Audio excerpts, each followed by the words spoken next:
تو dark energy وہ energy تھی جس نے اس کائنات کو جو ہے بکھیرا، یعنی کہ یہ ایک وجہ تھی جس سے یہ گلیکسیز آپس سے دور ہو گئی اور ایکسپینشن ہو رہی ہے، انفلیشن ہوئی اور ایکسپینشن. تو یہ ہے ڈارک انرجی. اچھا ڈارک میٹر کیا ہے؟ اب دیکھیں ڈارک میٹر کیا ہے. یہ ایک فار ایگزامپل یہ ہماری گلیکسی ہے. اس گلیکسی میں کیا ہے کہ یہ سینٹر ہے، یہ گراف جہاں سے سٹارٹ ہوتا ہے یہ سینٹر پوائنٹ، ٹھیک ہے نا، یہ گلیکسی کے سینٹر پوائنٹ آپ سمجھے. تو کیا ہے کہ سائنسدانوں نے کیلکولیشنز کی، کیلکولیشنز کے بعد ان کا گراف میں بتاؤں گا بھی یہ کیا ہے مطلب.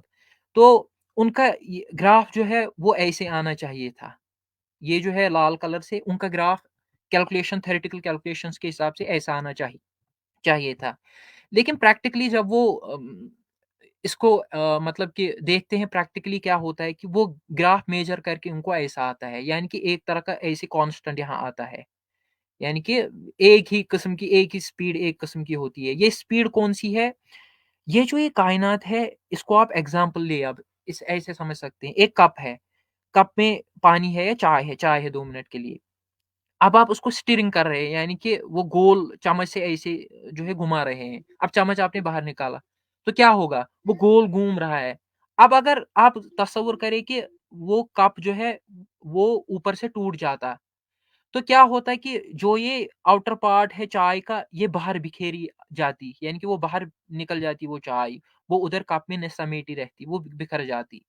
تو سائنسدان نے کیا دیکھا کہ یہ جو ویلاسٹی ہے ایک ہر گلیکسیز میں، کنسیڈر ہماری گلیکسی ہے، تو اس میں کیا ہونا چاہیے تھا کہ یہ آؤٹر پارٹ جو ہے یہ بکھر کر، چونکہ یہ سمیٹا ہوا نہیں ہے تو یہ بکھر کر باہر نکلنا چاہیے تھا، لیکن ایسا نہیں ہو رہا ہے. یہ سپیڈ ویلاسٹی یہاں پر جو ہے وہ کانسٹنٹ ہے، جس کی وجہ سے یہ کنفائنڈ ہے، فکسڈ ہے اس گلیکسی میں. تو وہ جو چیز ہے جو اس کو سمیٹی ہوئی ہے اسی گلیکسی میں، اسی کا نام ہے ڈارک میٹر. تو یہ ہے ڈارک میٹر. گویا میٹر، پلینٹ، ایٹم وغیرہ وہ سب چیز ہے. ڈارک انرجی وہ چیز ہے جس نے اس کو ایکسپینڈ کیا جب یہ وجود میں آئی پوری کائنات کو، ٹھیک. اور ڈارک میٹر وہ چیز ہے جو ان گلیکسیز کو سمیٹی ہوئی ہے. جی حضرت یہ تھا اس کے متعلق. اچھا اچھا سر، میں تھوڑا سا اگر ریڈ شفٹ میں ایڈ کرنا چاہوں جی تو ضرور حضرت. اصل میں ہمارے پاس جو وائٹ لائٹ ہوتی ہے نا، اس کو جب پرزم میں سے پاس کیا جاتا ہے it will split into 7 colours. تو 7 کلرز میں جو اسمالسٹ ویو لینتھ ہوتی ہے، یعنی سائز میں چھوٹا ہوتا ہے، وہ وائلٹ ہوتا ہے، پھر انڈیگو ہے، بلو ہے، گرین ہے، یلو ہے، اورنج ہے. ریڈ کلر جو ہے نا، وہ اس کو ہم کہتے ہیں الیکٹرو میگنیٹک اسپیکٹرم. اسپیکٹرم کے اندر آتا ہے ویزیبل لائٹ، اس کو بولتے ہیں ڈسپرشن آف لائٹ. تو جو ریڈ کلر ہے نا وہ ڈسپرشن کے ٹاپ پہ ہوتا ہے، اور ہمارے پاس وائلٹ کلر جو ہے وہ باٹم پہ ہوتا ہے. اب یہ کیا کیا گیا کہ لیبارٹری کے اندر ایک ڈسپرشن آف لائٹ کی گئی، یعنی ایک لائٹ کو گیس میں سے گزارا گیا تو وہ جو گیس تھی وہ ایکسائٹیڈ ہوئی، اور اس نے پھر جو ہے وہ ایک spectrum of light for example یا پرزم میں سے آپ نے گزارا، اور آپ نے یہ اسپیکٹرم لے لیا وائلٹ سے ریڈ تک. ٹھیک. اب اسی طرح ہم نے جب لائٹ کو گیس میں سے گزارا، گیس ہائیڈروجن تھی، تو اس کا بھی ایک اسپیکٹرم آیا. ٹھیک ہے. اور اس پہ بھی جو ہے وہ کلرز آئے، اور ریڈ کلر اینڈ پہ تھا. تو وہ ہمارے پاس لیب کے اندر جو ہے وہ ایک اسٹینڈرڈ اسپیکٹرم تھا جو ہائیڈروجن گیس ہمیں دے رہی تھی، وہ ہائیڈروجن کا اسپیکٹرم ہمارے پاس تھا. اب جب یہ پوری کائنات ہائیڈروجن سے مل کے بنی ہے، جب فردر اپارٹ جو یعنی گلیکسیز تھی ان سے جو روشنی آ رہی تھی تو ان کا بھی ہم نے اسپیکٹرم جو ہے اوبٹین کیا، تو وہ بھی ہائیڈروجن کا تھا. تو اس میں یہ دیکھا گیا کہ اس کی یہ جو اسپیکٹرم آیا نا، یہ لائنز کی شکل میں آیا ہمارے پاس. یہ دو طرح کا ہوتا ہے، ایک طرح کا ایبزارپشن اور ایک امیشن. ہم یہ سمجھتے ہیں کہ ہمارے پاس ایک لائنیں آئیں، لیکن جو دوسری گلیکسیز سے لائنیں آ رہی تھی نا وہ سمٹ کے ریڈ پارٹ کی طرف تھی، یعنی ان کی ویو لینتھ جو ہے وہ ان کی جو سائز تھا وہ ایز کمپیئر ٹو وہ ریڈ لائٹ جو ہم نے لیب کے اندر حاصل کی اس سے زیادہ تھا. تو وہاں سے ہمیں یہ پتا چلا کہ وہ جو گلیکسی ہے وہ جو ہے وہ ہم سے اوے جا رہی ہے، اور جو لائنیں سمٹ کر بلو کلر کی طرف جاتی ہیں تو اس کو ہم بولتے ہیں بلو شفٹ. اور بلو شفٹ جو ہے یعنی لائن کا سکڑنا towards the blue part of the spectrum. ابھی بتایا نا 7 کلرز ہوتے ہیں، تو جو لائنیں ہمیں ایک دور کی گلیکسی سے ہمیں جو لائٹ آ رہی ہے اس کا جو اسپیکٹرم ہے وہ اس کی لائنیں جو ہے نا وہ آپ سمجھ لیں کہ ٹورڈز دا ریڈ کلر ہوتی ہیں، اور جو گلیکسی ہماری طرف آ رہی ہو اس کی جو لائنیں ہوتی ہیں وہ ٹورڈز بلیو ہوتی ہیں۔ تو جو ریڈ شفٹ کا مطلب ہے کہ یہ جو ہمارے پاس لائٹ آ رہی ہے بہت دور کی گلیکسی سے، اس کی جو ویو ہے اس کا سائز بڑا ہو جاتا ہے، بالکل جس طرح آپ نے ایمبولینس کی اگزامپل دی کہ جو ایمبولینس آپ کی طرف آ رہی ہو تو آپ کو آواز زیادہ سنائی دیتی ہے، تو اس کا مطلب ہے کہ number of sound wave that will enter into your ear, ان کی فریکوینسی بڑھ جاتی ہے اور ویو لینتھ چھوٹی ہوتی ہے۔ جو ہی ایمبولینس آپ کو پاس کرتی ہوئی آپ سے اوے جاتی ہے تو اس کی جو ساؤنڈ ہے اس کی جو ویو ہے یا لہر ہے اس کا سائز بڑا ہو جاتا ہے اور فریکوینسی کم ہوتی ہے، اس وجہ سے ہمیں وہ کم سنائی دیتی ہے۔ تو یہ میں نے تھوڑا سا ایڈ کیا ہے ریڈ اور بلو شفٹ میں، اور جو انہوں نے ڈارک انرجی اور ڈارک کا کانسیپٹ کیا ہے بالکل وہ وہی تھا کہ وہ کہتے ہیں کہ دو گلیکسز کے درمیان سپیس ہے نا، پہلے کہا گیا کہ یہ ہائیڈروجن سے فیلڈ ہے، ہائیڈروجن ملی نہیں، پھر ایتھر کا کانسیپٹ آیا، ایتھر سے جو ہے وہ بھری ہوئی ہے، اور اس کے بعد جب سپیڈ میجر کی گئی تو جو ایکسپیریمنٹل تھی تھیوریٹیکل تھی اور ایکسپیریمنٹل تھی اس کے اندر جو ڈفرنس آیا اس کو زیوم کرتے ہوئے دیکھا گیا کہ سپیس کے درمیان یہ گلیکسس کے درمیان جو سپیس ہے فلڈ ود انویزیبل میٹر، اور اس کو پھر ڈارک میٹر کا نام دیا گیا، اور ڈارک انرجی کا جو انہوں نے بتایا کہ انرجی جو ہے وہ ایکسپینڈ کر رہی ہے، وہ ایک ان پہ پش اپلائی کر رہی ہے، اور دوسرا آپ نے جو کانسیپٹ دیا کہ اس کی ریگولر شیپ کیا ہے بالکل وہ ویسے ہی ہے۔ شکریہ، تو یہ میں تھوڑا سا ایڈ کرنا چاہ رہا تھا۔ اچھا سر، میں ایک چیز بتانا چاہتا ہوں اور وہ آپ جابر بھائی آپ کی آواز بہت کم آ رہی ہے۔ ابھی آواز آ رہی ہے میری؟ ہاں ابھی گزارا ہو جائے گا۔ جی سر سلیم صاحب، میرا سوال ہے آپ سے کہ ویکیوم انرجی ہے کیا وہ وجود باری تعالیٰ کو ثابت کرتی ہے یا نہیں؟ آپ اس کے اوپر بہتر طریقے سے وضاحت دے سکتے ہیں؟ اچھا بھائی، ویکیوم انرجی ہم نہیں کہتے، ہم اس کو ایک اسپیسیفک نام دیتے ہیں، ہم کہتے ہیں کوانٹم فیلڈ۔ اب کوانٹم فیلڈ کے اندر کیا ہے کہ وہ ایوری ویئر ہے، ہم جس کو اسپیس کا نام دیتے ہیں نا تو اس کے اندر کوانٹم فلکچویشن ہوتی ہیں، یعنی فلکچویشن کیا ہے، مثلا آپ کے پاس پانی کا گلاس ہے، آپ اس کو ہلائیں تو اس کے اندر لہریں پیدا ہو جائیں، تو وہ کہتے ہیں کہ کوانٹم لیول پہ quantum field exist everywhere, اس کے اندر کوانٹم فلکچویشن پیدا ہوتی ہیں تو اس سے میس جو ہے وہ جنریٹ ہوتا ہے، اور اس میس کو جنریٹ کرنے کے لیے یعنی اس فیلڈ کے اندر، یعنی پانی ہے نا، پانی کے اندر گلاس ہے، اس کو آپ نے ہلانا ہے، اس کو ہلانے کے لیے جو ہے وہ ایک ایکسٹرنل فورس کی لازمی ضرورت ہے۔ یہ کوانٹم میکینکس ہمیں یہ بتاتی ہے کہ پانی کے بھرے ہوئے گلاس کو اگر آپ نے ہلانا ہے تاکہ اس کے اندر جو پانی ہے وہ ہلے، تو اس کے ہلانے کے لیے ایک ایکسٹرنل فورس کی ضرورت ہے، اس کے علاوہ جو ہے وہ نہیں ہل سکتا، یعنی ایکسٹرنل وہ نہیں ہل سکتا۔ تو پھر یہی کہا گیا کہ جو ویکیوم بھی ہے، پرفیکٹ ویکیوم کچھ نہیں ہے، وہاں بھی کوانٹم فیلڈ جو ہے وہ ایگزسٹ کرتے ہیں، اس کے اندر کوانٹم فلکچویشن پروڈیوس کرنے کے لیے ایکسٹرنل ایجنٹ کی، ایکسٹرنل فورس کی، بیرونی قوت کی، بیرونی مداخلت کی ضرورت ہوتی ہے، اور شاید وہی بیرونی مداخلت یا بیرونی قوت جو کچھ بھی میں سے آپ عدم کہہ لیں کوانٹم فیلڈ کو، کوانٹم فیلڈ کو کہ کچھ بھی نہیں ہے، اس کے اندر فلکچویشن جنریٹ ہوں گی تو پھر مادہ جنریٹ ہوگی، جس طرح ہمارے پاس پہاڑ ہیں، میں یا آپ ہے، تو مادے کو عدم سے جنریٹ اس طرح کیا جاتا ہے کہ کوانٹم فیلڈ کے اندر فلکچویشن جو ہے وہ جنریٹ کی جاتی ہے۔ بالکل سادہ سی مثال کہ آپ پانی کا گلاس لیں، اس کے اندر جو لہریں پروڈیوس ہوں گی وہاں سے مادہ بنے گا، یعنی یہ سمپل مثال ہے، اس کو مزید وضاحت سے انشاءاللہ نیکسٹ لیکچر میں بیان کیا جا سکتا ہے۔ اگر میں معذرت چاہتا ہوں چونکہ مفتی صاحب بھی بیٹھے ہیں، میرے پاس اس کی جو ہے تھوڑی بہت ایک ویڈیو چھوٹی سی ہے کہ جو کتاب بھی لکھی تھی لارنس کراؤس نے کہ اے یونیورس فرام نتھنگ، اور اس میں جو پھر وہ نتھنگ کا معنی کوانٹم فلکچویشن لیتا ہے، تو میں آپ حضرات کو نعمان بھائی، دکھانا چاہتا ہوں۔ نعمان بھائی آپ بات جاری رکھیں۔ اصل میں بات جو ہے وہ بگ بینگ کی تھیوری میں آپ نے اور سلیم صاحب نے وہ کی نا، تو جابر بھائی کا مقصد یہ ہے کہ ہم اس کو وجود خدا پہ کیسے فٹ کر سکتے ہیں بہتر نا. بہتر جی ہاں، تو میں 2 الفاظ میں کرتا ہوں، پھر آپ اپنی بات کو جاری رکھیں. دیکھیں، ملحد ان تمام چیزوں کو، پیچیدگیوں کو بیان کرتے ہیں نا، تو وہ کہتے ہیں کہ اس کا خدا سے کیا واسطہ، یا خدا کے لیے کیوں چاہیے نا. تو میں اس کے لیے ہمارا جو استدلال ہے، ہمارا یہ کہنا یہ ہے کہ دیکھیں، سائنس نے یعنی صدیاں لگا کے ان پیچیدہ چیزوں کو اپنی زبان میں ایک ترتیب دی اور ایک تھیوری کی شکل دے دی نا.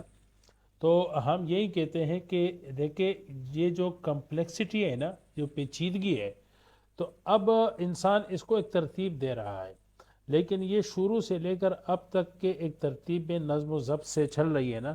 تو یہ کمپلیکسٹی جو ہے، یہ ایک باشعور ہستی اور با اختیار اور با ارادہ اور ایک کامل علم والے ہستی کی نشانی ہے. ٹھیک ہے، اس کے مظاہر ہے. تو یہ کمپلیکسٹی جو ہے ہمیں ایک باشعور خدا کی طرف لے جا رہی ہے.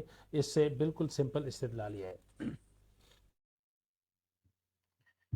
جی بالکل شاہ صاحب، آپ نے صحیح فرمایا. اس کی وجہ بھی یہی ہے کہ دیکھیں، جب لارنس کراؤس اس کو پیش کرتا ہے، یہ ہے کوانٹم فیلڈ، مطلب کوانٹم فلکچویشن.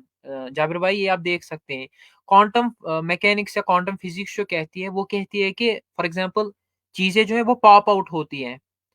تو پاپ آؤٹ اینڈ ان کا مطلب یہ ہے کہ جب پانی ہم دیکھتے ہیں برتن میں ابالتے ہیں اس کو، تو وہاں پر وہ ببولے آ جاتے ہیں اور غائب ہو جاتے ہیں فوراً. تو یہاں پر آپ مثال دیکھ سکتے ہیں. تو لارنس کراؤس بھی یا ملحدین جب پیش کرتے ہیں یونیورس نتھنگ سے آئی، تو اس نتھنگ کا معنی ان کا یہی ہوتا ہے کہ یہ آئی کائنات اور چھو، مطلب کہ پاپ انر آؤٹ ہو گئی.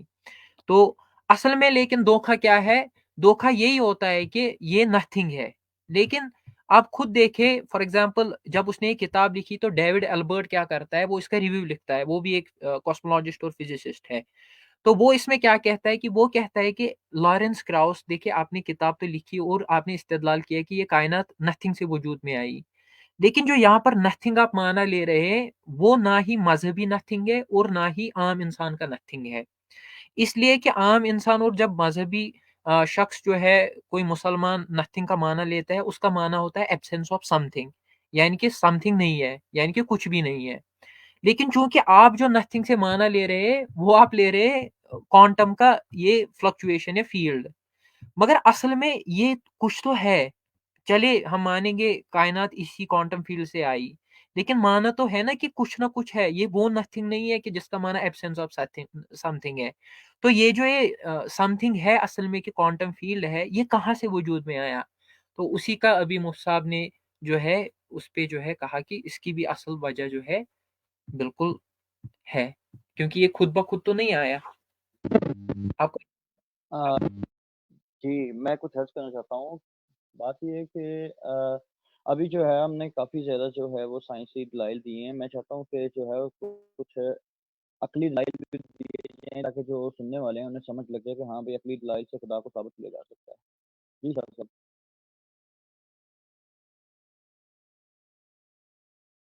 جی میرے خیال میں اگر کچھ سوالات کیے جائے، اگر سننے والے ہیں تو ان کو لیا جائے، نہ ہو تو پھر ان کی طرف سے آپ حضرات یا کوئی بھی ساتھی سوال کرے، چونکہ سب رد الحاد کے ماہر ہے اور ایک تجربہ ہے.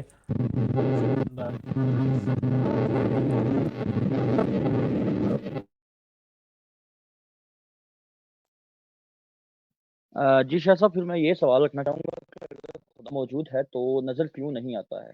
اس کے اوپر تھوڑی وضاحت کرتے ہیں. جی اس کے تو بہت سارے جوابات بار بار دیے جا چکے ہیں، گروپ میں بھی، تحریری بھی، تقریری بھی. تو میرا سوال یہ ہے کہ اگر کسی ملحد نے خدا کو اس طرح پہچاننا ہے کہ وہ میرے سامنے آئے اور میں اس کو دیکھوں، تو سوال یہ ہے کہ آپ کو کیسے پتہ چلے گا کہ یہ خدا ہے؟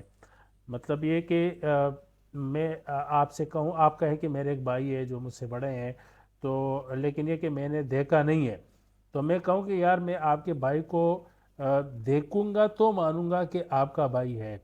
تو آپ یہی کہیں گے کہ میں اگر 10 دوستوں کے ساتھ اپنے بھائی کو بھی لے آؤں، یا ویسے ہی بندہ کوئی جا رہا ہے اور میں آپ کو کہوں کہ وہ میرا بھائی ہے، تو آپ کیسے پہچانو گے کہ یہ میرا بھائی ہے؟ تو میرے پاس تو اس کا کوئی پیمانہ نہیں ہے، کوئی معیار سٹینڈرڈ نہیں ہے. تو ملحد سے ہم یہی پوچھیں گے کہ آپ کہیں کہ بھائی خدا دکھتا کیوں نہیں ہے، ہم دیکھیں گے تو مانیں گے، تو ان کو کیسے پتہ چلے گا کہ جب دیکھیں گے تو وہ سمجھ جائیں گے کہ ہاں یہ خدا ہے؟ اچھا، اس کا جابر بھائی ایک میں بات کرنا چاہوں تو پھر تھوڑا سا سائنس کی طرف جائے گی لیکن اس میں عقل بھی آئے گی. دیکھیں سر، ہم جو ہے نا ڈائمینشن کی اگر بات کریں تو ہمارے پاس آپ کو پتہ ہے لمبائی ہے، چوڑائی ہے اور اونچائی ہے. اگر ہم ایک ایسی مخلوق کی بات کریں جو صرف لمبائی اور چوڑائی کو جانتی ہے، یعنی یا تو ایک پیپر ہے، وہ اس پیپر کے اندر ہی موو کر سکتی ہے، یعنی ان کو اونچائی کا پتہ ہی نہیں ہے.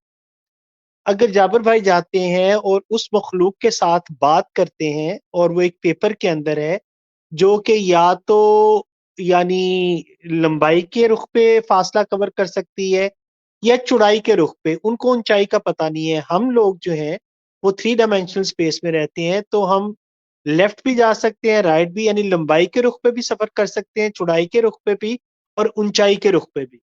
آپ ایک ایسی مخلوق کا تصور کریں جو صرف جو ہے وہ لمبائی اور چوڑائی کو جانتی ہے، اونچائی کو اس کو پتہ ہی نہیں ہے.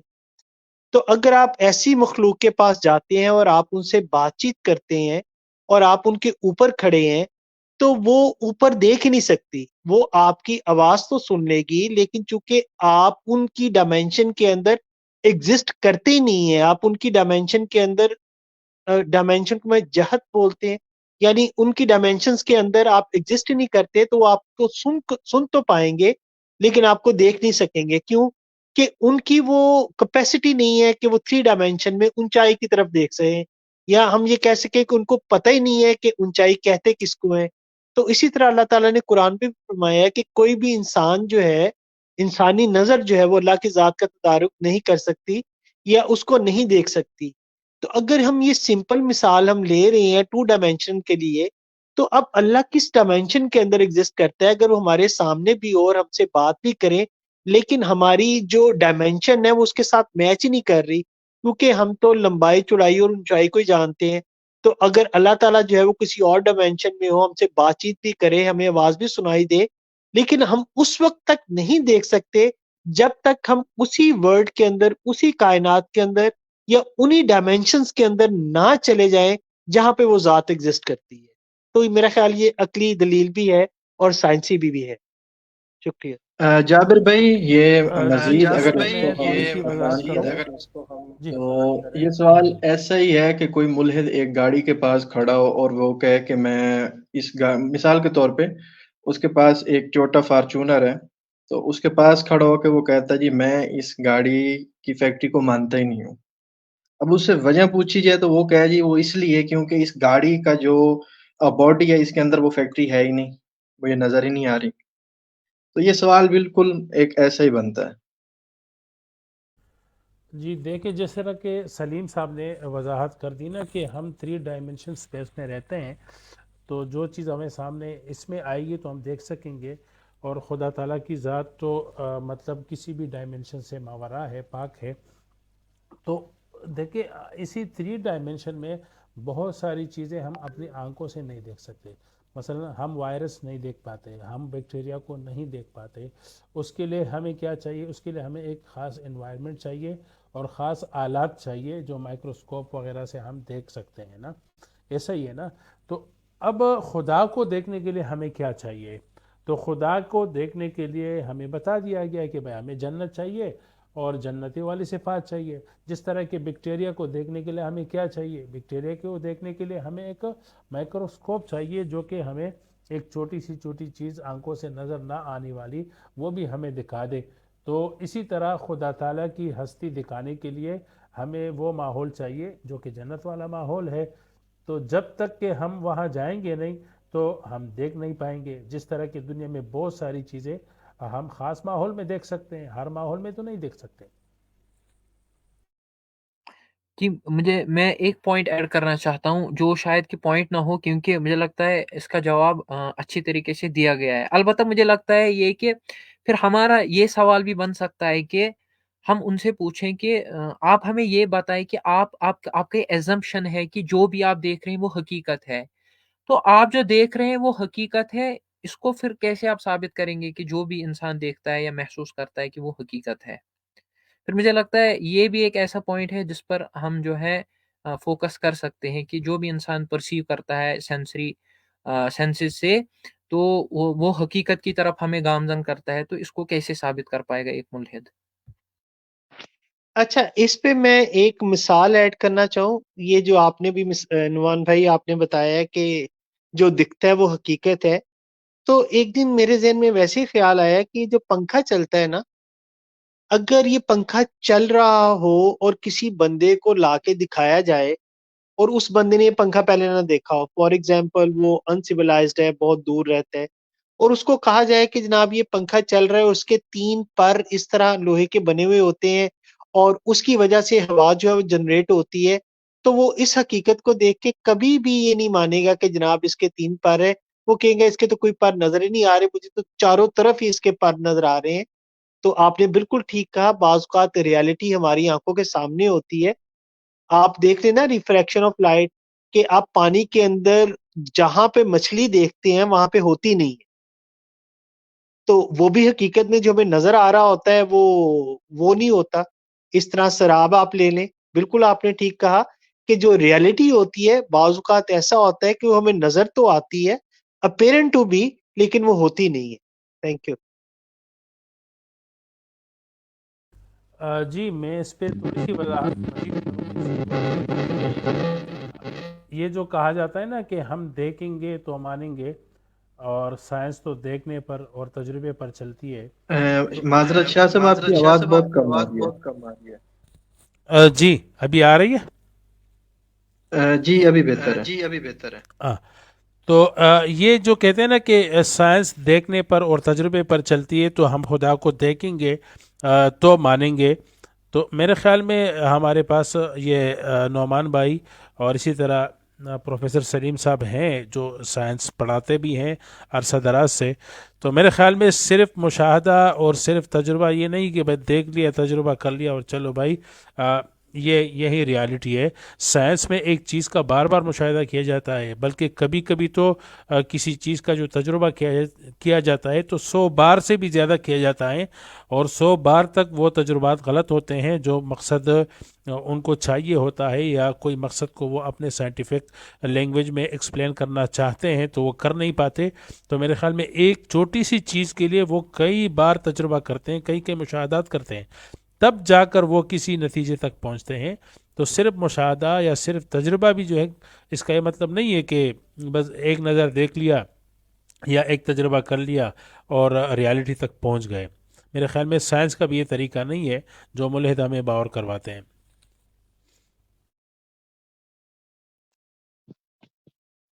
جی شاہ صاحب، میں ایک اور چیز پوچھنا چاہتا ہوں. یہ عدم اور معدوم کے بارے میں تھوڑی سی وضاحت کرتے ہیں آسان الفاظ میں. یہ عدم کے بارے میں تو نعمان نے جو کہا کہ لارس کراؤنس ہے، اس نے جو ہے عدم کی تعریف کی ہے، کوانٹم فیلڈ کو اس نے عدم. تو اس کا میں نے ہی جواب دیا تھا کہ یہ اس کے اپنے یہ تھیوری کا ایک اپنی اصطلاح ہے. مطلب ہے کہ حقیقت میں عدم جس چیز کو کہتے ہیں تو وہ عدم نہیں ہے. جس طرح انہوں نے کہا کہ مذہب جس چیز کو عدم کہتا ہے، اور یا جو ہے کامن لینگویج میں جس چیز کو عام لوگ عدم سمجھتے ہیں تو وہ عدم نہیں ہے جو ریئل میں عدم ہوتا ہے. عدم کا مطلب یہ ہے کہ کچھ بھی نہ ہو، کہ کوانٹم فیلڈ بھی نہ ہو، اور مطلب ہے کہ ڈائمینشن بھی نہ ہو، انرجی بھی نہ ہو، میٹر بھی نہ ہو، ایٹم بھی نہ ہو، کچھ بھی نہ ہو، تو اسی کو کہتے ہیں عدم. اب اس کچھ بھی نہ ہو سے ایک چیز وہ وجود میں آئے اور پھر وہ پھیلتے پھیلتے اتنی لمبی چوڑی جو ہے وہ لمبی کائنات بن جائے، اور اس کے پیچھے کوئی ارادہ اور شعور بھی نہ ہو. تو اس کی مثال ہمیں کوئی ملحد بتا دے. مثلا یہ کہ کچھ بھی نہ ہو، اگر ایک کمرے میں مرغی بھی نہ ہو اور انڈا بھی نہ ہو، لیکن اس کمرے میں جو ہے وہ ایک انڈا آئے اور پھر اس انڈے سے جو ہے ایک بچہ نکلے اور بچے سے پھر مرغی بن جائے اور پھر وہ انڈے دینا شروع کر دے. اگر آج تک کہیں پر یہ تجربہ ہوا ہو کسی لیبارٹری میں تو وہ ہمیں دکھا دے، یا ہمیں جو ہے دکھا دے کہ کچھ بھی نہ ہونے سے کچھ نہ کچھ ہو جاتا ہے، تو کائنات کے اندر ہمیں کوئی ایک واقعہ ہمیں دکھا دے تو پھر ہم مان لیں گے کہ ہاں کچھ بھی نہیں تھا اور اس سے پھر سب کچھ ہو گیا، حالانکہ ملحد اس طرح کچھ نہیں دکھا سکتے۔ اچھا صاحب، میرا ایک اور سوال ہے کہ اکثر ملحدین جو ہے وہ یہ کہتے ہیں کہ یہ دنیا میں جو تغیرات جابر بھائی آپ کی آواز دوبارہ بہت سلو ہے۔ شاہ صاحب میرا اس سے ریلیٹڈ ایک آواز کوشچن ہے، پہلے جابر بھائی کر لیں پھر میں کرتا ہوں۔ جابر بھائی شور آ رہا ہے اور آپ کے بعد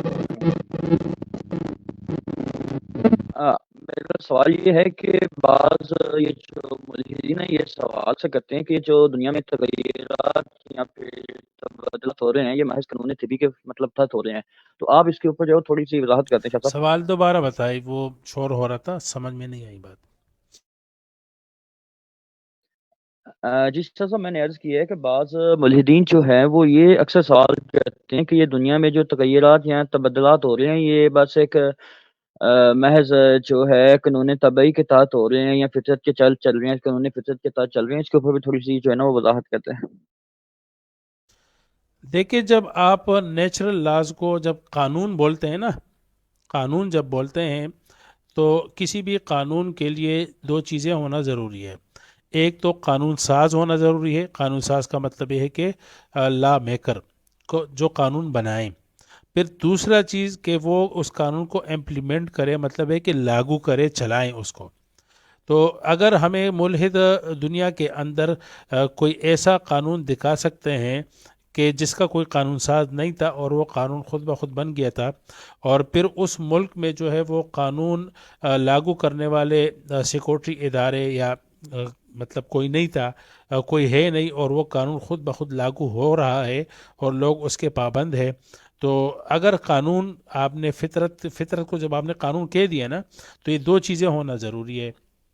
اگر یہ ہمیں دکھا سکتا ہے کہ ایسا قانون جس کا قانون ساز بھی نہیں ہے اور قانون کو امپلیمنٹ کرنے والے کوئی اتھارٹی بھی نہیں ہے، تو پھر ہم مان لیں کہ قانون فطرت بھی ایسا ہی ہے کہ اس کا نہ کوئی بنانے والا ہے اور نہ کوئی چلانے والا ہے۔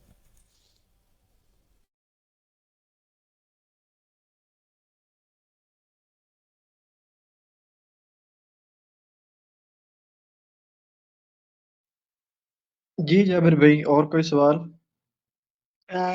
اسامہ بھائی میرا ایک کوشچن ہے، شاہ صاحب ذرا وضاحت کیجئے گا کہ کیا قرآن میں اللہ تعالیٰ نے ایسی کوئی آیت نازل کی ہے یا ہمیں بتایا ہے کہ میں نے تمام چیزیں جو ہیں وہ عدم سے پیدا کی، تو یا یہ ہمارا اللہ تعالیٰ کے متعلق یعنی خود کا قائم کیا عقیدہ یا نظریہ ہے، یا قرآن سے ہمیں اس کی کوئی نص ملتی ہے؟ شکریہ۔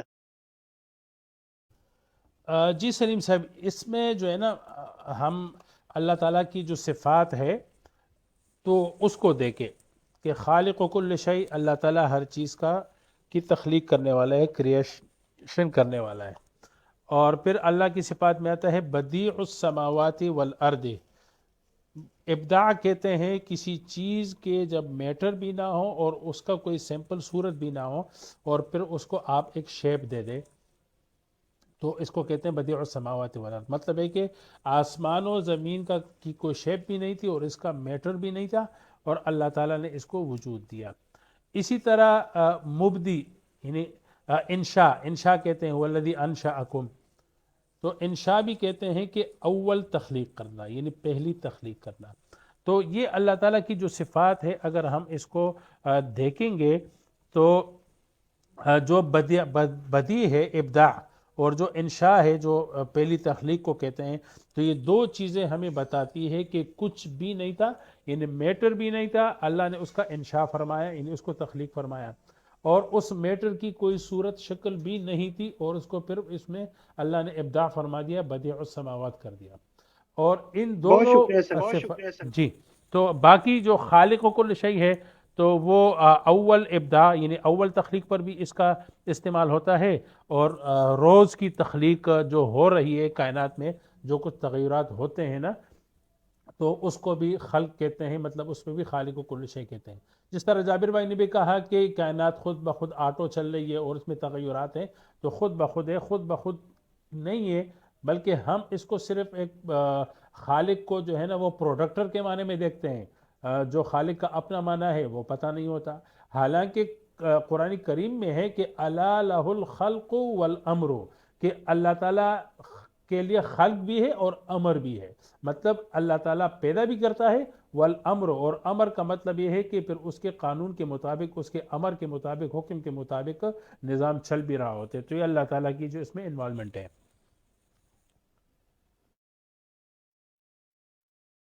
تھینک یو سر، بہت شکریہ، جزاک اللہ. اچھا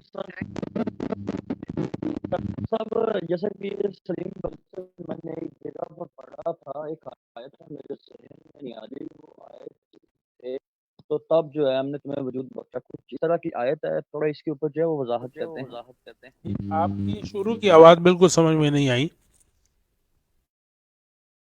جی شاہ صاحب، میں یہ کہہ رہا ہوں کہ جیسا کہ سلیم بھائی نے پوچھا تھا کہ عدم کے متعلق کوئی قرآن مجید میں کوئی آیت موجود ہے، تو میرے خیال سے میں نے کہیں پہ پڑھا تھا قرآن مجید کی آیت، اور مجھے یاد نہیں آ رہی. اس میں لکھا تھا ترجمے میں کہ جب تم قابل ذکر نہیں تھے تب ہم نے تمہیں جب وجود بخشا، کچھ اس طرح کا اس کا ترجمہ تھا. تو اس کے اوپر تھوڑی سی جو ہے نا وہ وضاحت کرتے ہیں.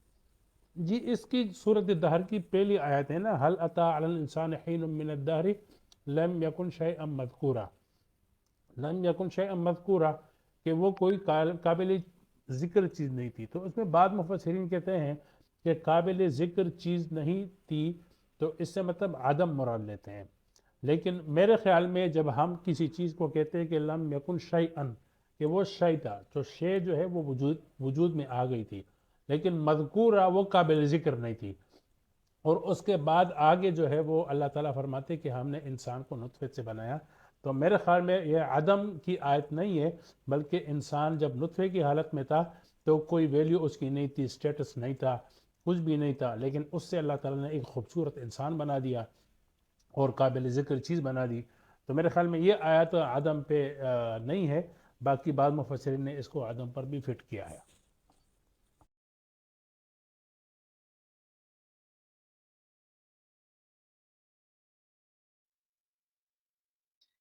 جی جابر بھائی، اور کوئی سوال ہے آپ کا؟